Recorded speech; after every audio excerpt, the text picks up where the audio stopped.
राहुल गांधी जो कल तक कुछ भी अनाप शनाप बकते थे, आज राहुल गांधी डिफेंसिव मोड में है। आज राहुल गांधी को लग रहा है हक्के बक्के दिख रहे हैं, ये क्या हो रहा है। राहुल गांधी आज गिर गए हैं, बीजेपी ने जिस तरह से आक्रामक राजनीति करी।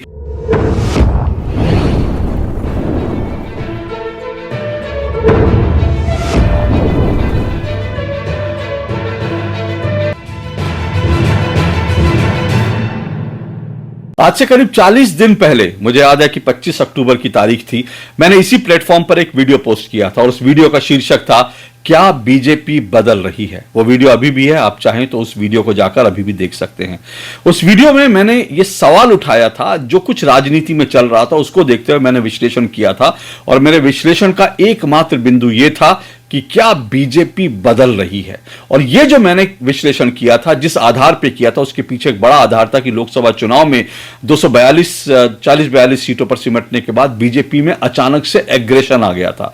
बीजेपी जब चुनाव नतीजे निकले थे तो बीजेपी के कंधे झुके हुए थे, बीजेपी जो है डिफेंसिव मोड में थी, बीजेपी जो है उस तरह से आक्रामक नहीं थी, विपक्ष लगातार आक्रामक था, लगातार हमले कर रहा था, राहुल गांधी हमलावर थे। लेकिन उसके बाद जब बीजेपी जो है एक बार फिर से जो है बीजेपी में बदलाव देखा गया और बीजेपी आक्रामक रुख अख्तियार करने लगी थी। ठीक उसी वक्त जब हरियाणा चुनाव में हमने देखा कि बीजेपी ने नारा लगाया, कटोगे तो बटोगे, एक रहोगे तो सेफ रहोगे, और इस नारे ने जैसे कमाल किया, वंडर किया, और बीजेपी अचानक से एग्रेसिव मोड में आ गई थी। उसके बाद महाराष्ट्र में, झारखंड में बीजेपी जिस तरह से मुद्दे उठा रही थी, जिस तरह से आक्रामक रुख से तरीके से प्रचार कर रही थी, उसको लेकर मैंने पूरा विश्लेषण किया था और सवाल उठाया था कि क्या बीजेपी बदल रही है। आज उस सवाल का जवाब हमको पूरी तरह से मिल गया है। और सवाल का जवाब, क्योंकि वो हेडिंग जो थी उसमें क्वेश्चन मार्क था और ये था कि क्या बीजेपी बदल रही है, लेकिन आज उस सवाल का जवाब पूरी तरह से मिल गया है। बीजेपी बदल रही नहीं है, बल्कि बीजेपी पूरी तरह से बदल गई है। यह बड़े दावे के साथ मैं कह रहा हूं कि बीजेपी आज से 1 साल पहले बीजेपी जिस मोड में थी, उस मोड से निकल करके बीजेपी आज पूरी तरह से एक नए अवतार में आ चुकी है, एक नए एग्रेसिव अवतार में आ चुकी है। और बीजेपी जिस तरह से इस एग्रेसिव अवतार में आई है, उसका बीजेपी को फायदा भी मिल रहा है। हमारे बड़े बुजुर्ग जो थे उन्होंने अक्सर ये कहा था, वो ये कहते थे कि भाई कोई भी काम अधूरे मन से नहीं करना चाहिए, जो काम करना है पूरे मन से करो, पूरी ताकत से करो। लेकिन बीजेपी को पता नहीं क्या हुआ था बीच में कि बीजेपी पूरी ताकत से ना विपक्ष पे हमला कर रही थी, ना बीजेपी पूरी ताकत से जो है उसका जो कोर वोटर था, जो हिंदू उसका कोर वोटर था, ना उसके लिए आवाज उठा रही थी। बीजेपी को लग रहा था कि शायद जो है विकास के मुद्दे पर जो है चुनाव जीते जा सकते हैं, ऐसा बीजेपी में शायद लग रहा हो। इसमें कोई दो राय नहीं कि बीजेपी के समय में विकास हुआ है, डेवलपमेंट हुआ है, लेकिन विकास जो है ना एक सतत प्रक्रिया है। और मेरा अपना मानना है, बीजेपी में कुछ लोग मेरी बात से असहमत हो सकते हैं, बहुत सारे राजनीतिक विश्लेषक मेरी बात से असहमत हो सकते हैं, लेकिन मुझे लगता है कि लॉन्ग टर्म में अल्टीमेटली जो है, जब देश में एक आइडियोलॉजिकल वॉर चल रही हो, जब देश में अलग अलग तरह से जिस तरह के संकट हम देख रहे हैं, देश नहीं बल्कि दुनिया में जिस तरह के संकट हम देख रहे हैं, उसमें सिर्फ डेवलपमेंट के मुद्दे पर नहीं जीता जा सकता। क्योंकि डेवलपमेंट में क्या होता है कि आपके घर के सामने एक सड़क बन गई, अच्छा हुआ, डेवलपमेंट हुआ, लेकिन उसके बाद आपको लगता है कि सड़क तो बन गई, पर आपको लगता है कि इस सड़क पर जो है लाइट भी लग जानी चाहिए। उसके बाद आपके घर के सामने लाइट भी लग जाती है, तो सड़क बन जाती है, लाइट लग जाती है, लेकिन उसके बाद आपको लगता है इस सड़क की रोज सफाई होनी चाहिए, रोज सफाई होने लगती है। उसके बाद आपको लगता है कि सड़क बन गई, सफाई तो हो रही है, सब ठीक है, लेकिन मेरे घर के अंदर जो है ना, मेरे घर के अंदर जो है एक बढ़िया से लाइट लगनी चाहिए। आपके घर के अंदर लाइट लग जाती है, फिर आप कुछ और चीजें सोचते हैं। तो ये तमाम चीजें हैं कि विकास एक सतत प्रक्रिया है। और आप अच्छी तरह से ये भी जानते हैं, लोकसभा चुनाव को लेकर मैंने ही कई बार ये बात कही थी कि जिन लोगों को सब कुछ मिला मोदी सरकार में, उन्होंने भी मोदी सरकार को वोट नहीं दिया, क्योंकि उनके लिए कुछ और चीजें प्रायोरिटी में आ गई। किसी के लिए उनका मजहब आ गया, किसी के लिए लगा कि नहीं मोदी को हराना है, किसी के लिए मुद्दा यह बन गया कि जो है आरक्षण उसका खत्म हो जाएगा, किसी के लिए मुद्दा बन गया कि जो है बीजेपी आएगी तो संविधान खत्म हो जाएगा। इस तरह से किसी को लगा कि खटाखट उसके अकाउंट में पैसे आ जाएंगे, उसका डेवलपमेंट तो हो गया, लेकिन उसको लगा कि राहुल गांधी को वोट दे देंगे तो उसके अकाउंट में खटाखट पैसे आ जाएंगे। तमाम चीजें थी।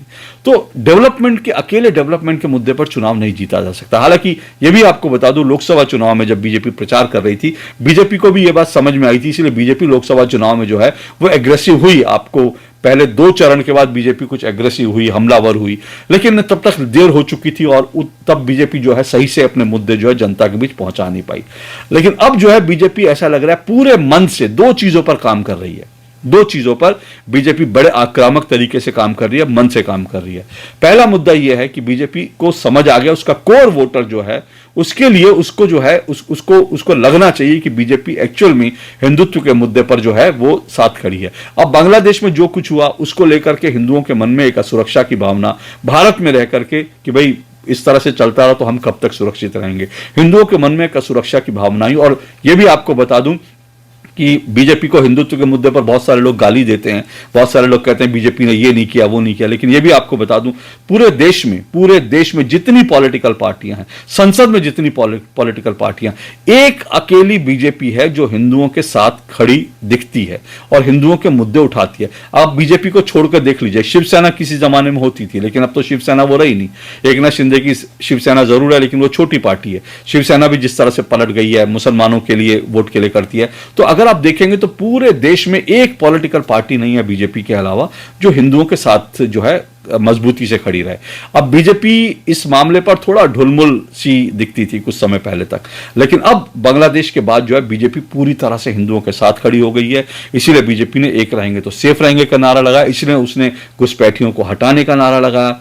घुसपैठियों की जब बात चली तो ये भी बता दूं कि दिल्ली से घुसपैठियों को जो है के खिलाफ बीजेपी आक्रामक हो गई है। एलजी ने आदेश दे दिया है, सरकार आक्रामक हो गई। बीजेपी को नहीं कहना चाहिए, बीजेपी तो मुद्दा बना रहा है, लेकिन सरकार आक्रामक होगी। इस पर मैं एक दो दिन में जरूर डिटेल में वीडियो बनाऊंगा। तो ये सारे मुद्दे जिस तरह से बीजेपी उठा रही है, महाराष्ट्र में वोट जिहाद का जो जवाब दिया, तो बीजेपी एक तो हिंदुओं के साथ, हिंदुओं के इशू पर बीजेपी आक्रामक तरीके से जो है अब वो आगे बढ़ रही है, आक्रामक तरीके से हिंदुओं से जुड़े मुद्दे उठा रही है। एक बड़ा बदलाव ये हुआ। दूसरा बड़ा बदलाव जो है बीजेपी में जो दिख रहा है वो ये है कि अब वो अपने जो विरोधी हैं, विरोधियों पर बिल्कुल मारक अंदाज में प्रहार कर रही है।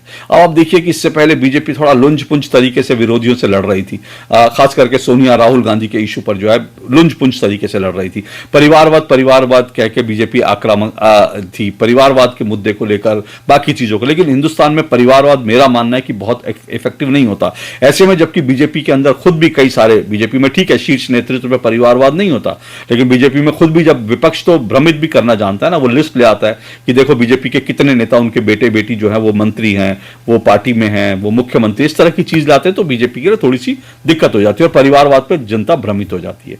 तो परिवारवाद, लेकिन अब बीजेपी जो है कोर इशू पर राहुल गांधी और सोनिया गांधी पर प्रहार कर रही है। और वो जो कोर इशू है वो ये है कि राहुल गांधी और सोनिया गांधी किस तरह से भारत विरोधी ताकतों, जॉर्ज सोरोस के हाथ की कठपुतली बने हुए हैं। अब आप सोचिए बीजेपी इस मुद्दे पर इससे पहले कभी आक्रामक नहीं थी। मैं पहले भी आपको बता चुका हूं, और अगर सोशल मीडिया पर जाएंगे तो आपको ऐसे कई हैंडल्स दिखेंगे जो सोरोस को लेकर के, इन सब चीजों को लेकर के जो है कैसे कांग्रेस का ढुलमुल रवैया और कैसे ये तमाम चीजें जो है भारत में सरकार को डिस्टेबलाइज करने की कोशिश कर रहे हैं, कैसे ये सोरोस की पूरी जो इकोसिस्टम है, कैसे वो सोनिया गांधी और राहुल गांधी के पीछे खड़ा है, कांग्रेस के पीछे खड़ा है, ये पूरा इकोसिस्टम। इसको लेकर आप सोशल मीडिया पे कई आपको हैंडल्स जो हैं, आज से नहीं, ये पिछले 2 साल से 3 साल से लगातार जो है ये लिख रहे थे, इसको लेकर प्रमाण के साथ लिख रहे थे। मैंने खुद भी 2 टूक में इस मुद्दे को आज के 1-1.5 साल पहले उठाया था। लेकिन क्या है कि बीजेपी इस मुद्दे को आक्रामक तरीके से नहीं उठा रही थी, लेकिन अब बीजेपी इस मुद्दे पर भी पूरी तरह से आक्रामक तरीके से बीजेपी इस मुद्दे को उठा रही है। और बीजेपी को इन दोनों ही चीजों का लाभ जो अब मिल रहा है, और इसीलिए राजनीति अब बड़े दिलचस्प मुकाम पर आ गई। इससे पहले कि मैं आगे बढ़ूं, मैं बताऊं बीजेपी को लाभ क्या मिल रहा है। और देखिए इतना बड़ा लाभ मिल रहा है कि राहुल गांधी जो कल तक कुछ भी अनाप शनाप बकते थे, आज राहुल गांधी डिफेंसिव मोड में है। आज राहुल गांधी को लग रहा है हक्के बक्के दिख रहे हैं, ये क्या हो रहा है। राहुल गांधी आज गिर गए हैं। बीजेपी ने जिस तरह से आक्रामक राजनीति करी, मैंने आपको राहुल गांधी पर वीडियो बताया था कि राहुल गांधी की पूरी राजनीति कैसे पिछले 7-8 महीने में पलट गई। तो आज मैं आपसे कह रहा हूं राहुल गांधी अब डिफेंसिव मोड में आ गए। राहुल गांधी को लग रहा है कि अब वो बुरी तरह से गिर गया, और इसका श्रेय बीजेपी को मिलना चाहिए, बीजेपी के शीर्ष नेतृत्व को मिलना चाहिए, क्योंकि बीजेपी अब पूरी तरह से रणनीति बनाकर लगातार राहुल गांधी, सोनिया गांधी पर जो है उन चीजों को लेकर वार कर रही है जिनका जवाब जो है राहुल और सोनिया के पास नहीं है। इससे पहले आगे बढ़ूं, आपको कुछ मीम दिखाता हूं, कुछ आपको तस्वीरें दिखाता हूं कि बीजेपी किस तरह के मीम बना रही है। अब तक अडानी और जो है अंबानी एक, अडानी और मोदी एक है, कांग्रेस और राहुल गांधी इसको प्रचार कर रहे थे। अब बीजेपी कह रही है सोरोस और राहुल गांधी एक है। एक बड़ा ही जबरदस्त वीडियो, 2-3 वीडियो है जिसको छोटा सा आपको दिखाऊंगा कि कैसे जॉर्ज सोरोस और राहुल गांधी एक स्वर में बोल रहे हैं, और कैसे बीजेपी जो है जॉर्ज सोरोस को लेकर के जो है मीम बना रही है, पोस्टर बना रही है, और कैसे ये इस बात को साबित कर रही है बीजेपी प्रमाणों के साथ कि जॉर्ज सोरोस और राहुल गांधी एक ही हैं, और सोनिया गांधी जो है, सोनिया गांधी भी जॉर्ज सोरोस की उस इकोसिस्टम से जुड़ी हुई हैं। चला ये पहले ये देखिए, छोटा सा वीडियो देखिए, उसके बाद मैं आगे बात करता हूं।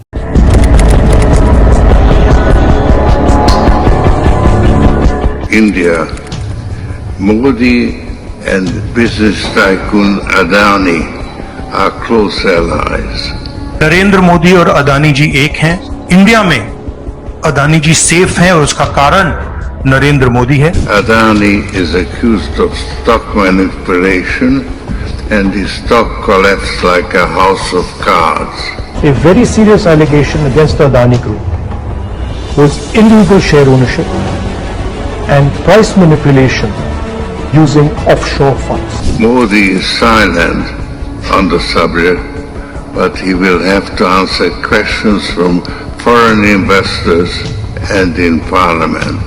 पार्लियामेंट में अदानी जी के बारे में डिस्कशन हो जाए, मगर सरकार को डिस्कशन अलाउ करना चाहिए।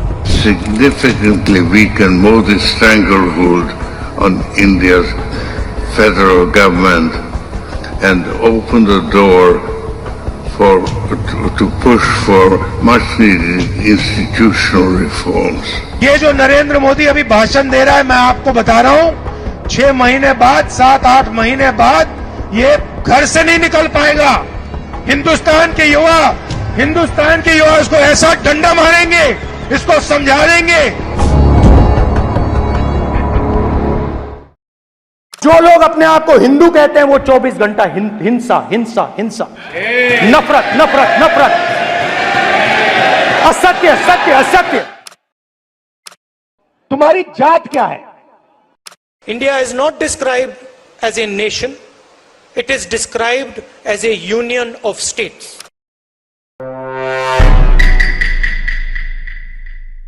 सोरोस और गांधी एक हैं, ये बीजेपी अब इस मुद्दे पर आक्रामक तरीके से हो गई है। बल्कि मैं देख रहा था बीजेपी के एक राष्ट्रीय प्रवक्ता ने तो जैसे जो है मोडानी करके कांग्रेस ने नाम बनाया था, मोदी और अडानी का नाम मिलाकर, अब उसको लेकर के कांग्रेस बीजेपी के कुछ प्रवक्ताओं ने जो है गांडोज नाम बना दिया। बड़ा अजीब सा सुनने में लगता है, लेकिन गांधी और सोरोस तो उसको गांडोस बनाकर नाम दे दिया। तो बीजेपी आक्रामक है इस मुद्दे पर। और आप देखिए पिछले 3-4 दिनों से संसद के अंदर बीजेपी सीधा इस मुद्दे पर हम हमला कर रही है, सीधा इस मुद्दे पर अटैक कर रही है, संसद में भी संसद के बाहर भी, कि जॉर्ज सोरोस और राहुल गांधी एक है, और सोनिया गांधी को जॉर्ज सोरोस की जो है पूरे सिस्टम से जुड़ी हुई है, भारत विरोधी ताकतों से जुड़ी हुई है। और हमला कौन कर रहा है आप ये देखिए, संसद के अंदर कौन हमला कर रहा है। बीजेपी ऐसे नहीं कि पहले तो बीजेपी ने जब चुनाव के बाद जब हमला किया था राहुल गांधी पर, करने वाले कौन थे? हमला करने वाले अनुराग ठाकुर थे, जो अब पूर्व केंद्रीय मंत्री है। लेकिन इस बार बीजेपी के राष्ट्रीय अध्यक्ष, राज्यसभा में बीजेपी के जो नेता सदन है, वो सीधे सीधा जेपी नड्डा अटैक कर रहे हैं। रोज वो कम से कम इसको लेकर 2-3 बार संसद में उठा रहे हैं और इसको लेकर जोरदार तरीके से अपनी बात रख रहे हैं। और इसके अलावा जो है किरण रिजिजू जो मंत्री हैं, कानून मंत्री है, वो इस मुद्दे को उठा रहे हैं। तो बीजेपी बड़े आक्रामक तरीके से इन मुद्दों को उठा रही है, और इसका परिणाम यह हुआ कि अब राहुल पूरी तरह से बैकफुट पर दिख रहे हैं। राहुल के बैकफुट के पर जाने के 2 चीजें आपको दिख रही हैं। एक तो बल्कि यूं कहना चाहिए 3 कारण है जिसको लेकर आप कह सकते हैं राहुल बैकफुट पर है। एक तो बीजेपी के हमलावर होने के बाद अब पूरे विपक्ष को लग रहा है कि राहुल गांधी ने कहां लाके फंसा दिया। अब तक जो है अडानी राहुल गांधी कर रहे तो विपक्ष भी उनके पीछे खड़ा हो जाता था, टीएमसी खड़ी हो जाती थी, समाजवादी पार्टी खड़ी हो जाती, ये सब खड़े हो जाते थे। लेकिन अब उनको जब बीजेपी हमलावर हो रही है तो विपक्ष को लग रहा है कि यार ये तो डैमेज हो रहा है, हम अडानी कर रहे हैं, वहां से सोरोस हो रहा है और हमारी राजनीति जो है इसमें निपट जाएगी। और अब विपक्ष को लग रहा है कि हमारे मुद्दे तो इसमें निपट गए, उधर से अडानी, इधर से सोरोस और राहुल, तो हमारे मुद्दे कहां गए। तो अचानक जैसे ये विपक्ष को लगा कि राहुल गांधी की राजनीति के कारण वो तो सड़क पर आ जाएंगे, तो विपक्ष ने सीधा सीधा राहुल गांधी से पीछा छुड़ाने का मन बना लिया। उन्होंने सीधा सीधा कह दिया कि डिंपल भाभी ने, बाकायदा जो अखिलेश यादव जी की पत्नी है डिंपल भाभी ने साफ तौर पर कह दिया कि हमें अडानी मुद्दे से मतलब नहीं है ना, हम इस मुद्दे के साथ खड़े हैं, हमको जो है संबल पे चर्चा करनी है। अब वो अपने मुद्दे पर आ गए। टीएमसी कह रही है ये क्या तरीका, टीएमसी कह रही है अडानी पे हमें अपने मुद्दों पर बात करनी है। तो अब राहुल गांधी घिर गए और राहुल गांधी की राजनीति जो है पूरी तरह से जो है चौराहे पर आ गया। अब राहुल गांधी को नेता मानने को तैयार नहीं। तो अडानी के चक्कर में राहुल गांधी और बीजेपी के आक्रामक होने के कारण राहुल गांधी की राजनीति जो है, राजनीतिक नेतृत्व जो है, अब उसको ही चुनौती सीधा सीधा मिल गई है। अब इससे भी बड़ी बात जो हो रही है कि बीजेपी के हमलावर होने के कारण राहुल गांधी कैसे डिफेंसिव मोड में आ गए कि राहुल गांधी बाकायदा बुधवार को वो जाते हैं, स्पीकर के पास जाते हैं, ओम बिरला के पास जाते हैं और उसके बाद आकर वो बयान देते हैं कि मेरे खिलाफ जो है अनाप शनाप आरोप लगाए जा रहे हैं, मुझ पर गलत गलत तरह के आरोप लगाए जा रहे हैं और इसके कारण जो है मैंने इसकी शिकायत की है कि इनको एक्सपंज किया जाए। अब तक सोचिए कि राहुल गांधी जो है, विपक्ष कहता था कि हमारी बातें एक्सपंज क्यों की जा रही है, अब वही विपक्ष, वही राहुल गांधी जाकर कह रहे हैं कि ये सत्ता पक्ष मेरे बारे में जो कह रहा है उसको एक्सपंज कर दीजिए। अब इससे पहले राहुल गांधी बेधड़क होकर कुछ भी आरोप लगा रहे थे, कुछ भी इल्जाम लगा देते थे। उन्होंने अडानी को लेकर जो भी आरोप लगाया, बाकी इसके अलावा उन्होंने अग्निवीर को लेकर मैंने आपको बताया था किस तरह से उन्होंने संसद में झूठ बोला। उन्होंने जाति के खेल को लेकर के और जातिगत उसके जनगणना को लेकर के बाकी तमाम इश्यू पर लेकर उन्होंने लगातार झूठ बोलते गए। राहुल गांधी हिंदू हिंसक होता है उन्होंने यहां तक कह दिया। तो वो कुछ भी बोल दे रहे थे, किसी पर भी कुछ भी आरोप लगा रहे थे। उनको लग रहा था कि आरोप लगाने का तो बादशाहत मेरे पास है, मैं कुछ भी आरोप लगाऊंगा, भाग जाऊंगा। लेकिन अब बीजेपी ने उन्हीं की स्ट्रैटेजी अपना लिया हमलावर होकर। अब बीजेपी जब आरोप लगा रही है तो राहुल गांधी अब इधर उधर दुम दबा के भागते दिख रहे हैं कि भाई एक्सपंज करो, मेरे बारे में ऐसी कैसी बात चल रही है। तो अब राहुल गांधी डिफेंसिव है क्योंकि बीजेपी ऑफेंसिव होगी और ये राजनीति में सही लाइन है। अपने दुश्मन के सामने, अपने दुश्मन पर कभी भी नरम नहीं पड़ना चाहिए। अपने दुश्मन से सीधा जो है उससे जो है बिल्कुल सीधा जाकर टकराना चाहिए और उस पर पलटवार जो है दुश्मन जिस तरह से वार कर रहा है उससे दोगुनी ताकत से वार करना चाहिए और बीजेपी इस वक्त यही कर रही है। सुनिए जरा राहुल गांधी को, राहुल गांधी कैसे जा रहे हैं और कह रहे हैं कि भैया मेरे खिलाफ आरोप लगाए जा रहे हैं, इनको एक्सपंज किया जाए। सुनिए राहुल गांधी को। देखिए, स्पीकर से मेरी मीटिंग हुई और मैंने उनको कहा कि देखिए ये जो हमारी पार्टी कह रही है कि कमेंट्स थोड़ा ये जो कमेंट्स हैं, डेरोगेटरी कमेंट्स हैं मेरे बारे में, इनको एक्सपंज किया जाए। स्पीकर ने कहा कि वो इनको एग्जामिन करेंगे। देखिए ये उल्टे सीधे एक्यूजेशन लगाते रहते हैं। सुना आपने, मेरे बारे में उल्टे सीधे आरोप। अरे भाई आप दुनिया पर उल्टे सीधे आरोप लगा रहे थे तब तक ठीक था, आपके ऊपर लगे तो अब आपको दर्द होने लगा। यही चीज अनुराग ठाकुर ने जब जाति के लेकर की थी, यही है। जब राहुल गांधी पर अपनी बात आती है तब राहुल गांधी जो है वो भाग जाते हैं, लेकिन किसी के बारे में कुछ भी कहने में उनको कतई जो कोई वो लिहाज नहीं करते। तो राहुल गांधी को उन्हीं की जो दवा है, उनकी दवा राहुल गांधी को खिला रही है बीजेपी। राहुल गांधी की जो दवा है, राहुल गांधी का जो इलाज है वो उन्हीं की दवा से बीजेपी कर रही है और राहुल गांधी बैकफुट पर। अब तो राहुल गांधी ने यह भी कह दिया कि मैं संसद चलाऊंगा, देखता हूं कि संसद, अब वो संसद चलाने की बात कर रहे हैं। अब तक वो वेल में अपने सांसदों को बुलाकर कहते थे हल्ला करो, हंगामा करो, अब वो कह रहे हैं कि संसद चलाने, क्योंकि उन्होंने सब कुछ करके देख लिया। बीते 4-5 दिन से अडानी को लेकर उन्होंने सब कुछ करके देख लिया, फूल दे लिए, टी शर्ट पहन ली, बैग ले आए, जैकेट पहन ली, लेकिन उनकी राजनीति से वो कहीं पहुंच नहीं रहे और उनके साथी बिछड़ रहे हैं। बीजेपी हमलावर हो गई है। सोनिया गांधी को लेकर के रोज रोज नए खुलासे हो रहे हैं, राहुल गांधी को लेकर रोज नए खुलासे हो रहे हैं और इन सब के चलते जो है अब पूरी तरह से बैकफुट पर कांग्रेस आ गई है। राहुल गांधी बैकफुट पर आ गए और इसका श्रेय सीधे सीधे बीजेपी की आक्रामक राजनीति को, आक्रामक रणनीति को जाता है। और बीजेपी इस वक्त जिस मोड में है, मैंने कहा बीजेपी, मैंने 40 दिन पहले कहा था बीजेपी बदल रही है, लेकिन आज ठोक के कह रहा हूं कि बीजेपी बदल चुकी है और बीजेपी इस मोड में रहेगी तो फिर जो है बीजेपी को रोकना मुश्किल हो जाएगा। लेकिन यहां से अगर बीजेपी थोड़ा सा भी डगमग करती है तो मुश्किल बात है बीजेपी के लिए। तो बीजेपी को इसी अंदाज में रहना चाहिए क्योंकि देश की जनता बीजेपी को इसी पार्टी के, ऐसी पार्टी के रूप में पसंद करती है जो हिंदुओं के साथ खड़ी हो, हिंदुओं के मुद्दे पर आक्रामक तरीके से, एग्रेसिव तरीके से बोले।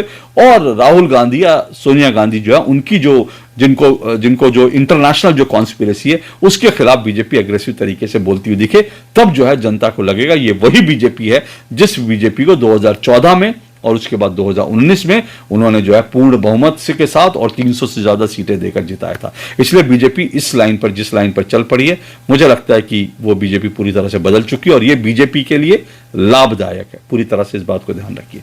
आज के लिए इतना ही, नमस्कार।